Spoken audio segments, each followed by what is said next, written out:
One of the ways in which the cognitive sciences have had an impact on methods in the study of religion has been through the notion of languages and languages as set theoretical entities which can explain the way in which a variety of different propositions hang together.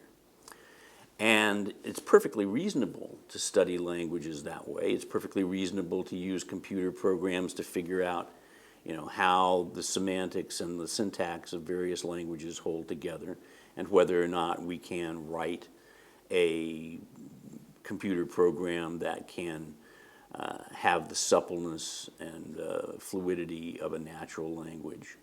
But Donald Davidson, the philosopher who has probably influenced me most, pointed out in an article in the 1980s that languages of that sort don't exist in the way that philosophers typically think that they do.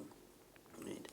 They can exist as set theoretical entities on paper, but they don't exist as parts of human institutions, because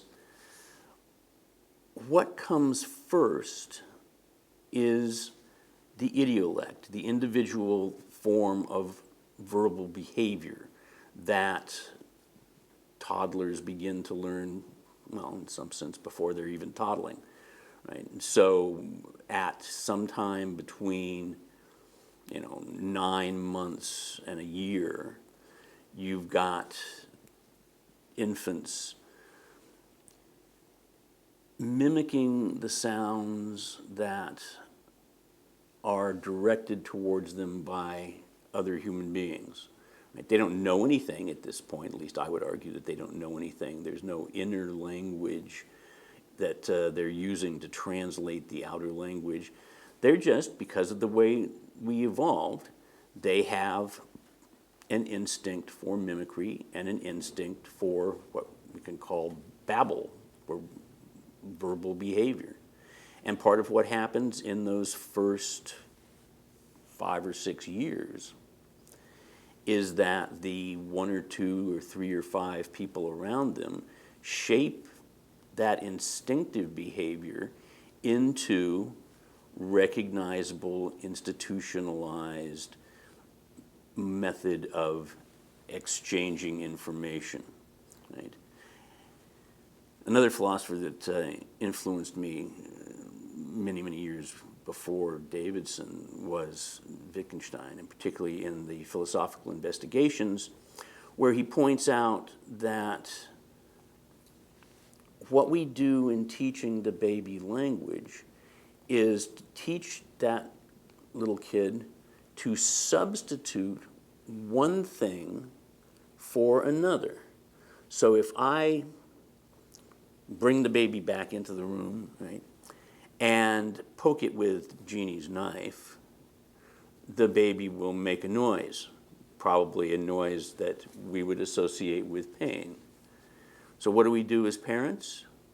We teach the toddler to substitute "that hurts" for screaming, or for crying, or for yelling. Right? Instead of yelling, which for all I know may be instinctive when certain hormones get released into the system as a result of being frustrated in the pursuit of a good.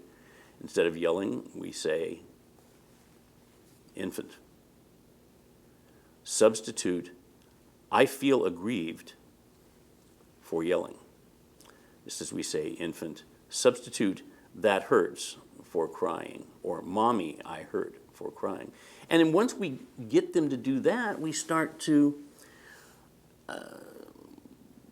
make it even more complex, because we distinguish for the toddler between burning his finger on the stove. So we say, "Mommy," the baby says, "Mommy, it hurts." Mommy says, "You burned it." "Oh, okay." And comes back in from inside where he's stuck his hand into the rose bush and had the rose prick it. "Mommy, it hurts." you stuck your finger with the thorn. And in doing so, we develop more and more complex language. Now imagine when it comes to eating, and I'm using this example off the top of my head, so if it doesn't work, we'll just have to scrap this and be done with it. Imagine eating, and imagine that in one part of the country, we eat things that are heavily spiced with the various capsicums that are native to the American Southwest, right? They can be habaneros, they can be jalapenos, they can be all sorts of wonderful chiles, right?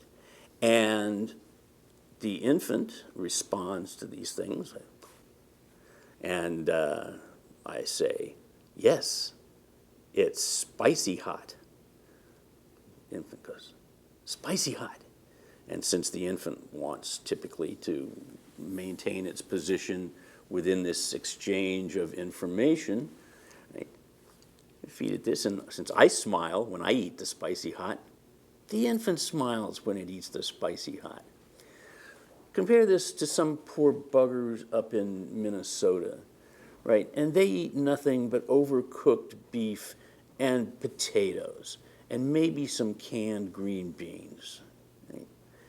Now, when that person comes to my house for dinner, what seems not only edible and desirable to me seems horrifying and inedible to her.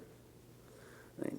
And if it's a grown-up as opposed to a toddler, then the prospects of my changing her idiolect-based norms about what's good, what's bad, what's hot, what's bland, they're going to be problematic.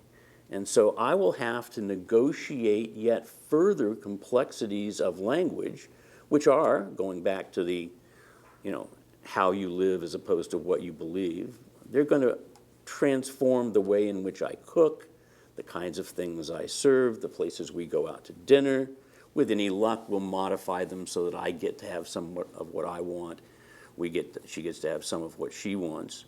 But all of these things, like the religious beliefs of the last 800 years, are going to be constantly shifting, constantly changing, and constantly being renegotiated.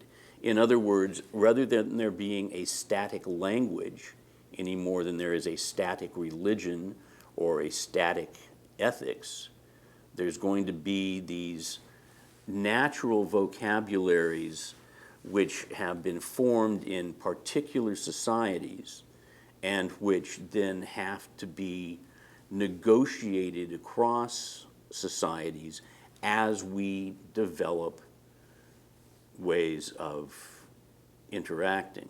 Now, of course, it's always an option not to interact with other people. And that's why we have guns and bombs. But at least some of us think that we should be sparing in our use of guns and bombs, and that we ought to give other people the opportunity to interact with us. And this brings me directly to the kinds of moral issues that I both teach and write about.